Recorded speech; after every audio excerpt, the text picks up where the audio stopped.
in the country. And we all know that one of the biggest gateways towards achieving a lot of our socioeconomic rights is really the ability to have a job. So some of the exciting things that have been happening in this space involve the public sector meets private sector partnerships that spur job creation at the county level.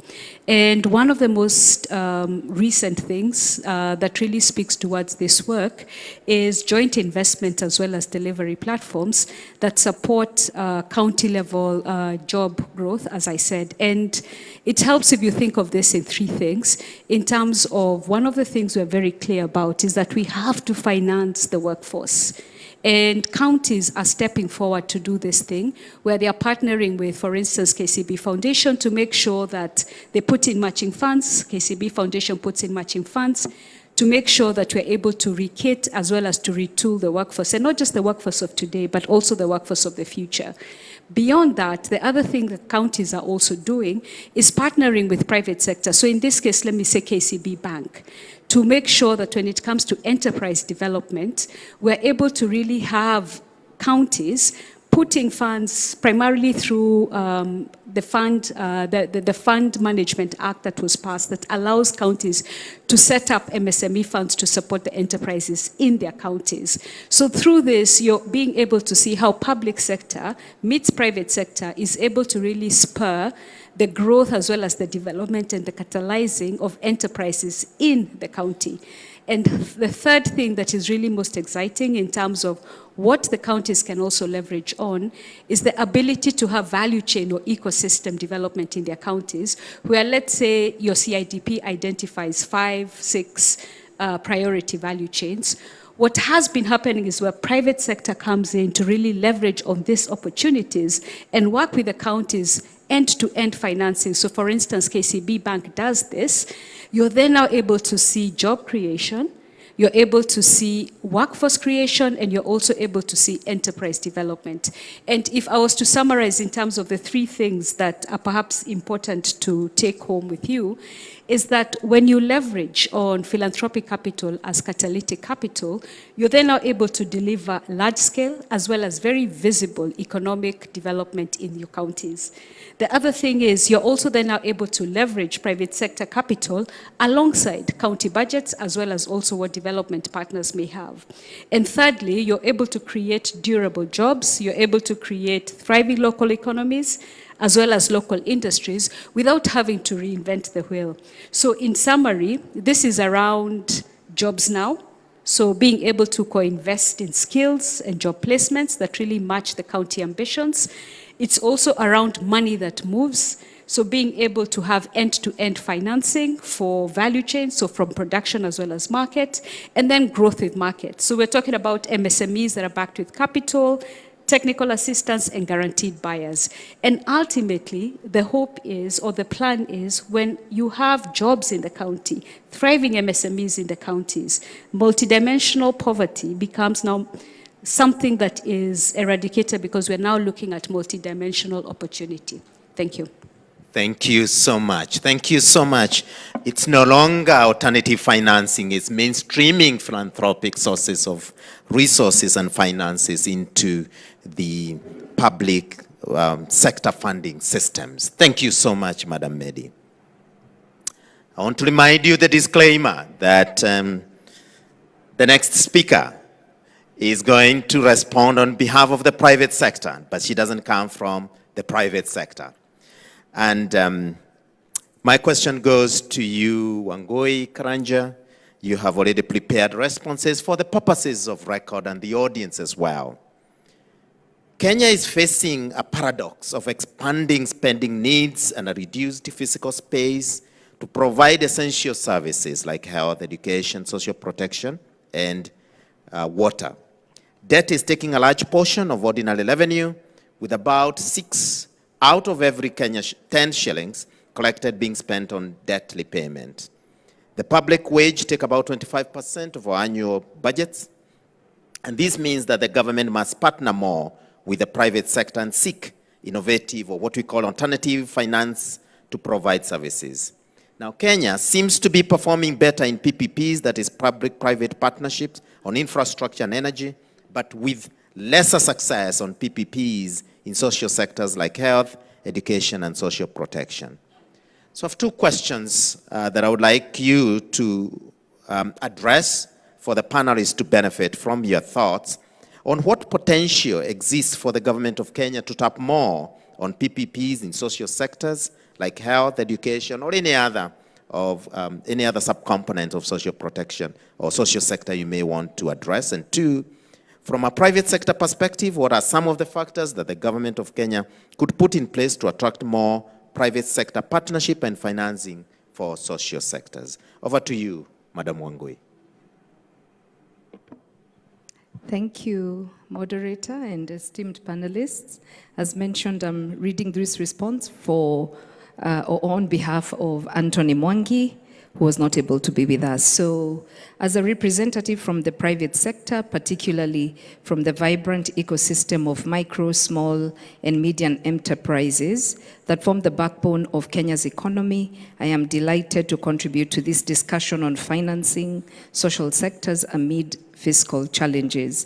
To set the stage, let's begin with a high-level overview of Kenya's success in public-private partnerships within the social sectors. While Kenya has excelled in infrastructure, energy PPPs, we are seeing a growing momentum in health, education, social protection, and WASH. And some examples follow here. In health, the National Equipment Services Project has recently been launched.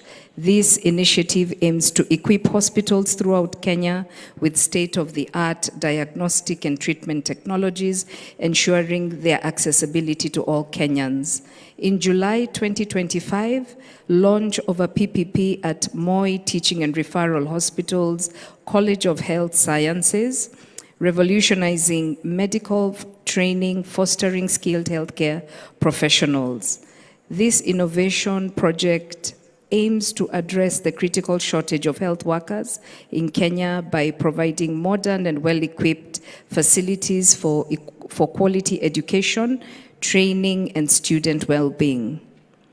In education, July 2025 launched PPP at Moi Teaching and Referral Hospitals, College of Health Sciences, revolutionizing medical. Okay, I think that is repeated. 1 second, please. Yes, that is repeated. So I'll move to WASH and social protection. According to water.org, Kenya, with a population of 54 million, 15 million Kenyans lack access to safe water and 37 million lack access to safe toilets. Growing water demand and water scarcity have become a notable challenge in Kenya.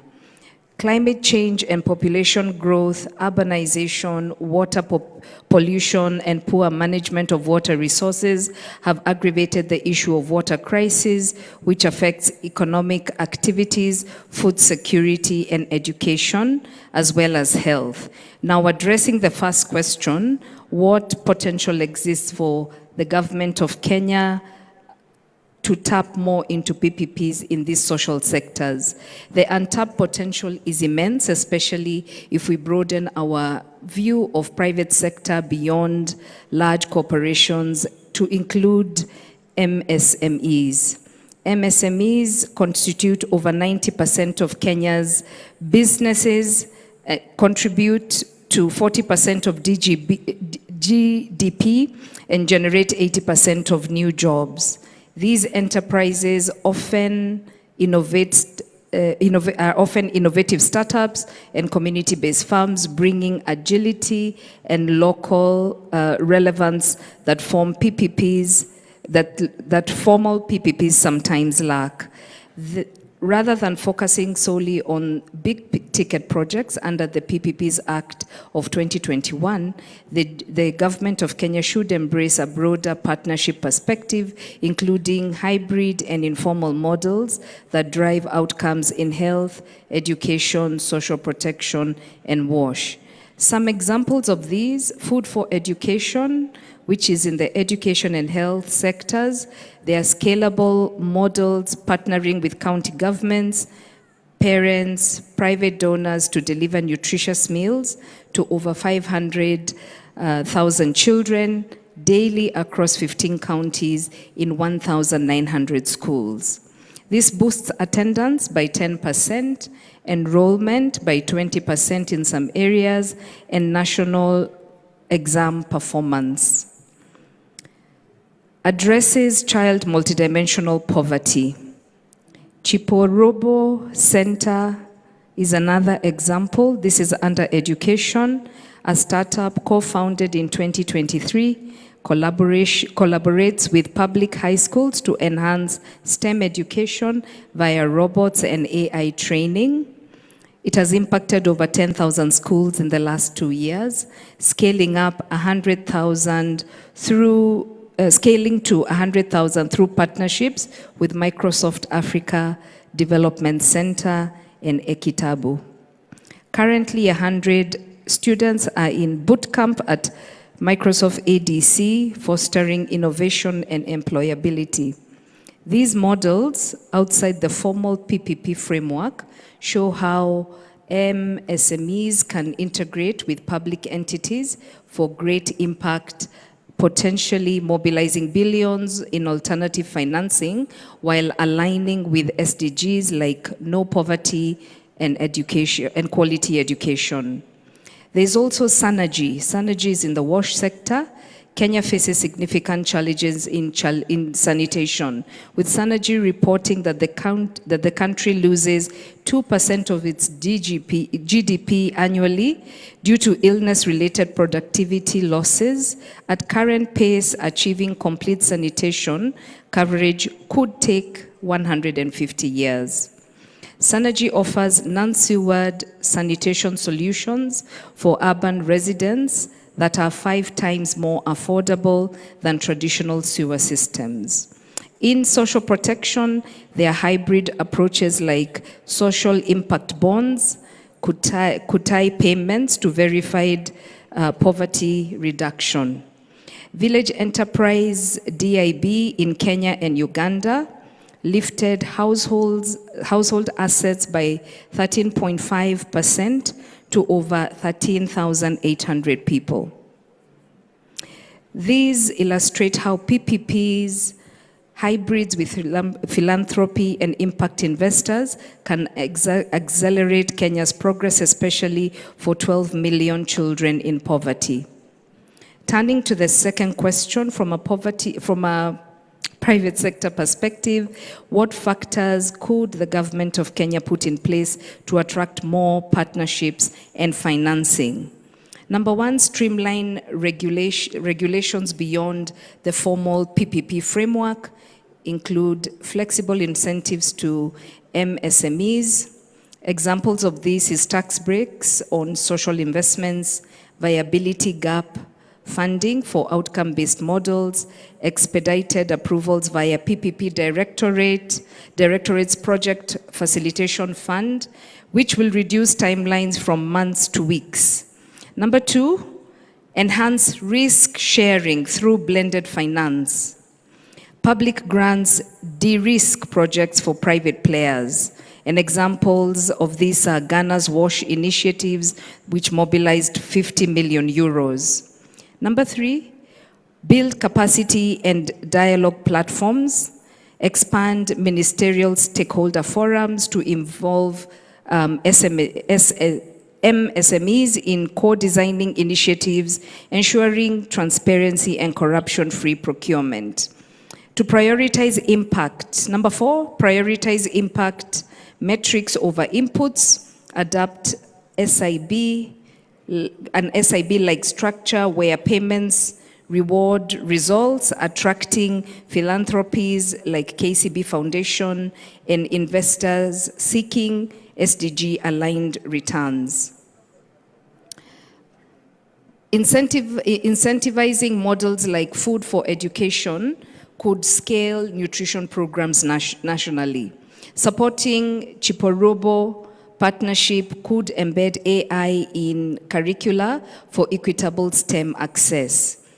Ultimately, by viewing the private sector holistically, including our 7.4 million MSMEs, the government of Kenya can turn fiscal constraints into collaborative opportunities, fostering innovation that sustains equity and inclusion for generations. Thank you. Thank you so much. We want to thank Anthony, who has made that submissions. He is the CEO and founder of Visible Industries. And asante sana, Ongoi, for fitting into the shoes of Anthony.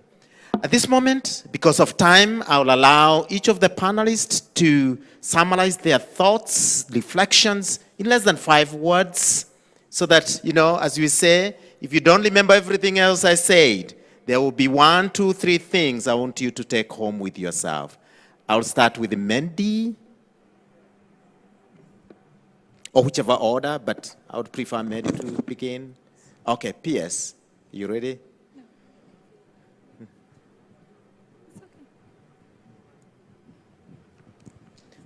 Can you use this?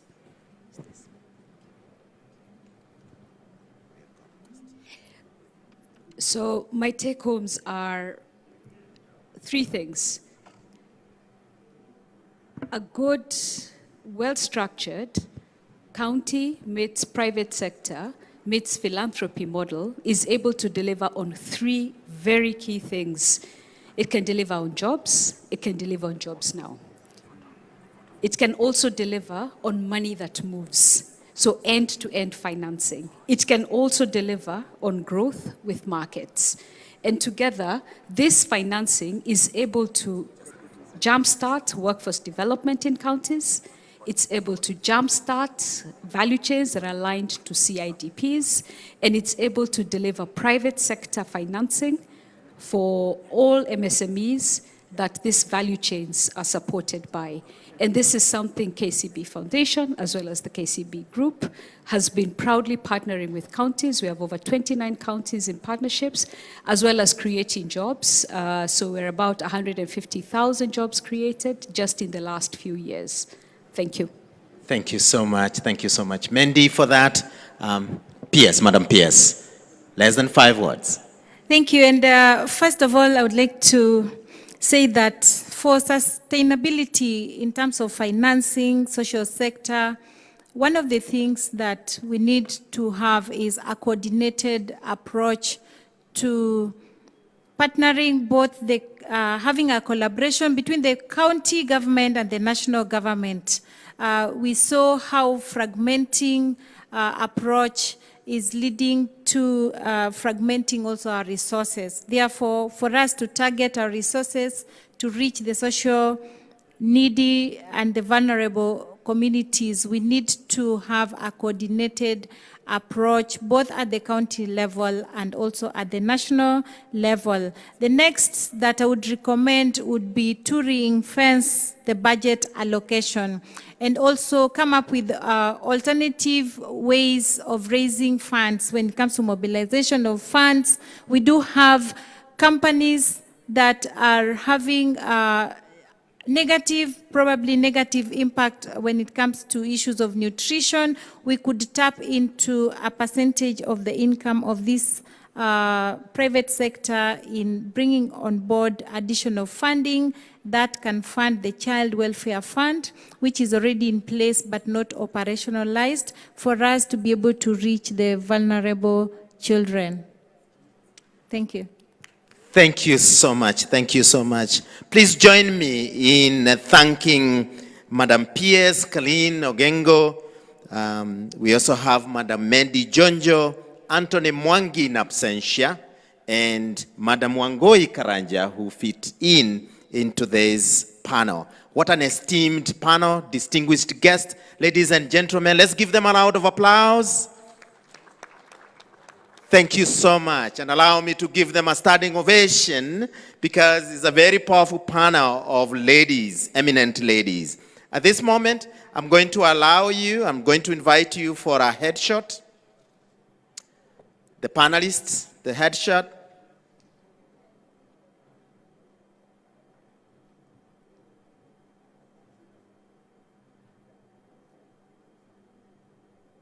Okay. And you shall remain standing as I invite the following. We have Dr. Elda Osunu, DG Kipra. We also have Dr. McDonald Obudo as well. You come to the stage so that you join the team. We have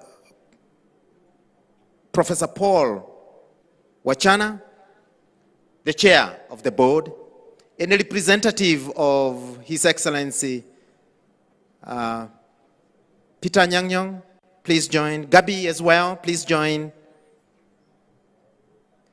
PS, I know he has left. PS, Dr. Boniface, a representative, but the DG is here.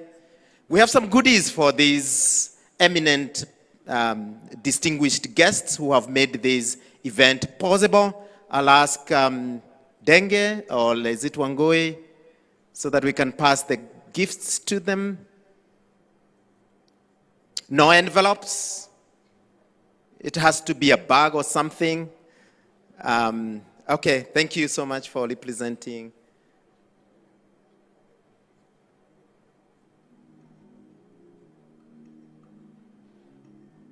Okay.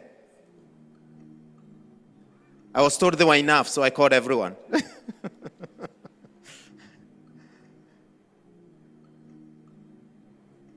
Wow. Okay.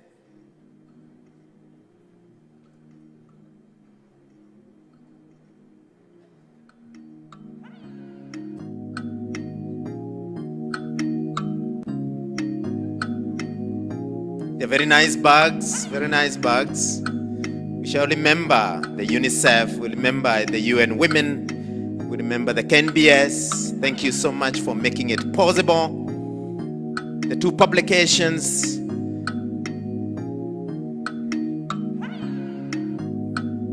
Very well. We need to transfer all the notes into those hardcover books and notebooks as well. Thank you so much.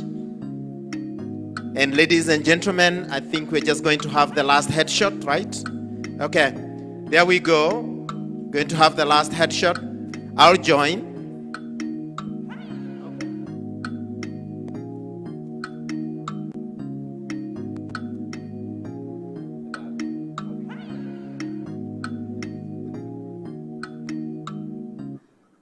Now you go.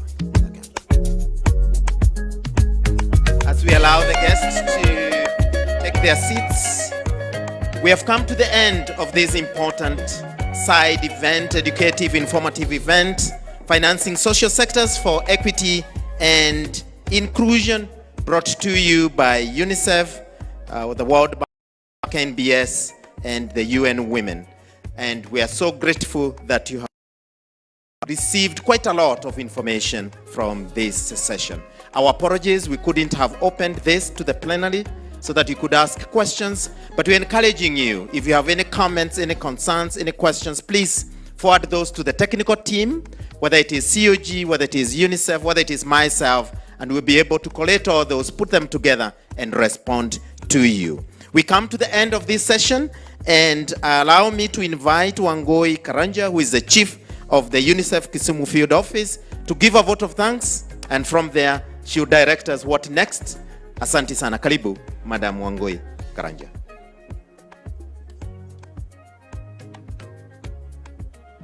Thank you. So I will ride on the protocols that had been mentioned this morning, but good morning to all the delegates in the room. We've come to the close of this powerful and insightful session, and I trust that we will take a moment to reflect on the rich discussions that we've had this morning from our esteemed panelists, from those who spoke, from Governor Nyong'o, who left us a little bit earlier. We've heard about the compelling evidence and perspectives on urgent need to strengthen financing for social sectors, particularly health, nutrition, education, child protection, and social protection at a devolved level. The call to action was very clear. If equity and inclusion are to be achieved, we must invest smarter, guided by data, driven by the lived experiences and realities of our communities. The solutions are within reach. I think very quickly to summarize that, we need to invest in the early childhood development for inclusive growth, expand social protection programs to reduce child poverty and build human capital in Kenya, enhance intergovernmental coordination and financing synergies to expand fiscal space to accelerate poverty reduction, particularly for children, women and youth, and persons with disabilities. So let's take these resolutions forward with renewed commitment and urgency. And on behalf of UNICEF and our co-organizers, KIPRA, the World Bank, UN Women, I want to extend our deepest gratitude to all who have made this session a success, our distinguished panelists and speakers, the PA State Department for Economic Planning, Acting KIPRA Executive Director, Dr. Elda, our Chief of Social Policy, Dr. Gabi, PS Welfare Social Services, Karen, His Excellency Governor Nyong'o, Ms. Mendi Njonjo, Anthony Mwangi in absentia. Thank you for your leadership, your rich contributions, and your unwavering dedication to inclusive development. Our moderator, Paul Courier, thank you so much. Thank you for you skillfully guiding the conversation and ensuring everybody's voice was heard. Our development partners, Conrad Hilton Foundation, Porticus Foundation, the government of Netherlands, Norway and Sweden, and the United Kingdom, thank you for your continued support and solidarity, and also to the delegates in the room and those who joined online. Thank you for your engagement, well, there were no questions, unfortunately, but our commitment, I know there'll be joint commitment to take some of these important matters, issues, points discussed forward. Thank you very much. Also to the technical team, the organizers, we thank you for providing this great space and for supporting the event to ensure that we can deliver messages that inform actions that change lives and save children. I hope we all live here informed and inspired, and that no child, no woman, no community will be left behind. Thank you very much, and good morning.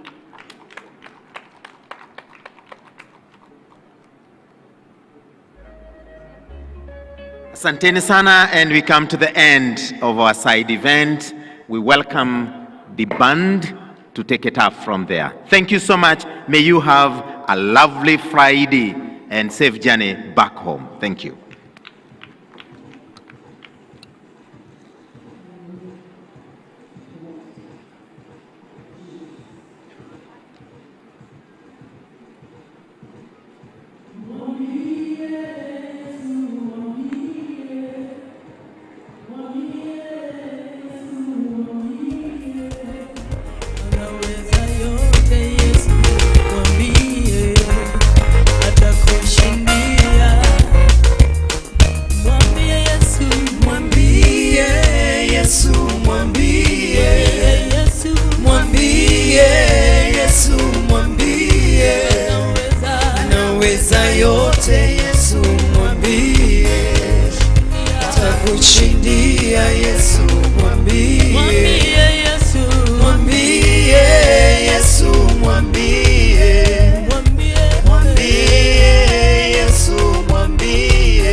nakwambia Mungu wetu anaweza kukufanikisha, anafanya njia pasipokuwa na njia.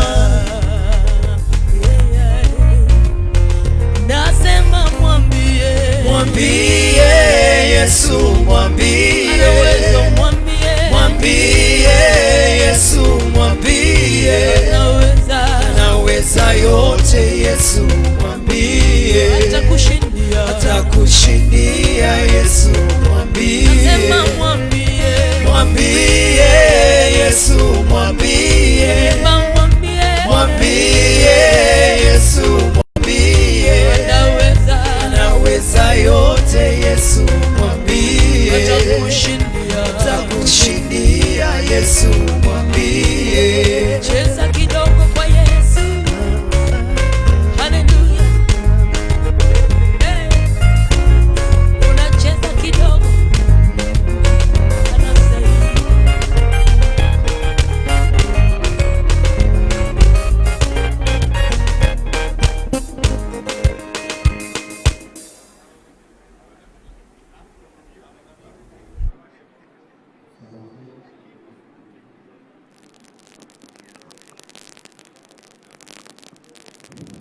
Ukaguzi wa mitambo, sound check, sound check, sound check, sound check, sound check. Ukaguzi wa mitambo, ukaguzi wa mitambo, ukaguzi wa mitambo, sound check, sound check, sound check, sound check,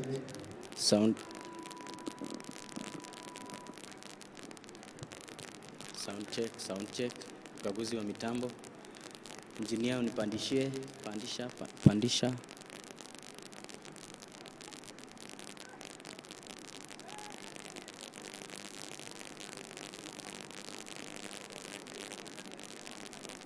Sound check.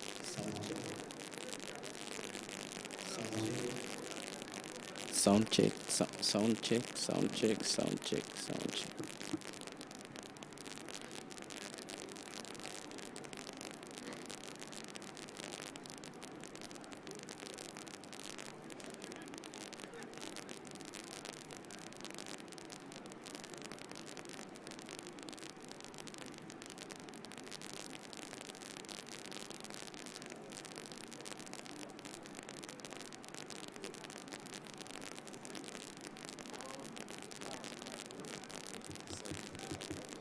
Ndio nimezima. Juu kuna static zote mbili.